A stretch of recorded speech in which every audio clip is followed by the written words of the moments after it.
As nossas mágoas, elas são cristalizações das nossas expectativas. Eu falo que as mágoas são o baú das expectativas mantidas, não das expectativas que eu tive, porque as expectativas que eu tive passaram e fluíram, sendo renovadas. Aquelas que viram mágoa são aquelas que eu cristalizo e me recuso a renunciar a elas. Por exemplo, eu estava num relacionamento com uma pessoa, casei, tive filho, e de repente essa pessoa me traiu. Ok? A dor inicial, a traição, a separação, a dor daquilo tudo. Mas aí passa 15, 20 anos. E eu continuo com aquela mesma dor. Por que depois de 15, 20 anos eu continuo com a mesma dor? Porque nos últimos 15, 20 anos eu recusei abandonar a expectativa de que aquele marido ou aquela esposa fosse a projeção, a vivência fiel da minha expectativa moral, e me recusei a aceitar a humanidade imperfeita daquela pessoa que se equivoca como eu me equivoco. Então aquela mágoa lá na frente continua a doer, em parte por isso. Em outra, porque eu continuo sustentando o amor sem reconhecer. Eu me lembro de uma senhora, né, que veio trabalhar comigo durante 20 anos. Que 20 anos ela tinha uma dor, ela ficava sozinha depois de ter tido uma separação. Por isso que eu coloquei na constelação dela, né, o marido, para a gente ver se tinha essa situação. Não tinha, mas essa senhora tinha. E ela disse assim: eu gostaria de ter um outro relacionamento, mas eu não tenho, porque lá atrás o meu marido me traiu, escolheu uma outra família, formou uma outra família, etc. E nós nos separamos, depois disso eu não tive mais ninguém.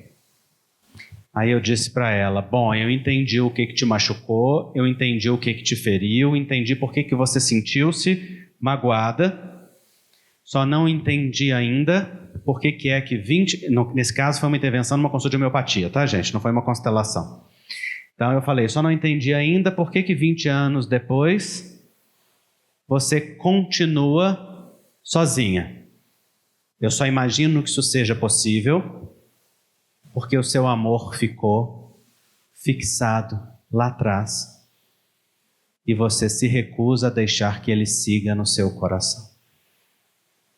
Nessa hora, uma lágrima grossa rolou do olho dela.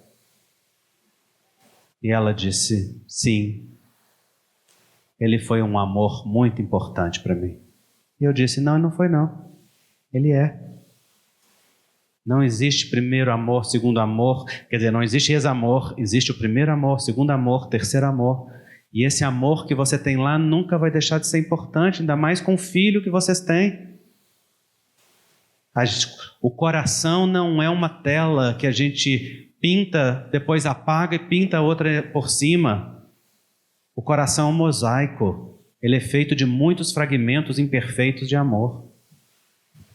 A gente monta o próprio vitral interno. E uma vez amor, amor para sempre. E naquela hora ela sorriu. Então essa mulher ficava magoada e mantinha a mágoa porque se recusava a abandonar aquela expectativa, porque no caso dela, abandonar aquela expectativa significa abrir mão daquele amor. E como o amor não seguia respeitado no coração dela, então ele seguia mantido na forma da mágoa e da expectativa não atendida.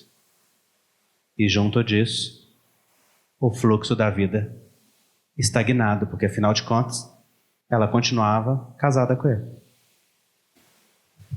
Então sim, as nossas mágoas requerem que a gente desista de alguma expectativa que a nutre e que a gente olhe para o essencial que está ali. Quando nós estamos falando, por exemplo, da mágoa com os nossos pais, nós estamos falando de um espaço que tradicionalmente em constelação a gente chama de arrogância. Porque no fundo a gente cobra sem agradecer.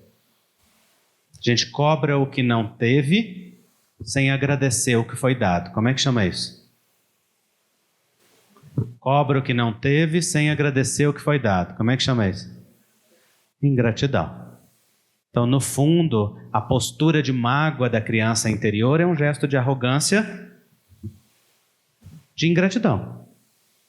Acontece que isso é filosófico, porque na prática é uma criança. É só uma criança interior ferida, que a gente mantém ali. E ela foi muitas vezes justamente ferida. Não teve quando precisava ter tido, não recebeu quando precisava ter recebido, não foi dado quando tinha que ser dado, e é natural que ela tenha ficado marcada. Mas o adulto que nós somos, se ele se recusa a abraçar a necessidade dessa criança e continua sustentando a falta dela, então ele mantém esse lugar da perpetuação do ciclo da dor por uma postura agora na vida adulta de arrogância. Em constelação eu falo em reconciliação. A reconciliação é um movimento muito mais profundo do que o perdão. Perdão é do ego, reconciliação é da alma. Vocês acabaram de ver aqui. O ego aqui precisa perdoar. A alma estava preocupada com isso? Não, queria abraçar o irmão. Só ficar bem. Né? Então, reconciliação é um movimento muito mais profundo.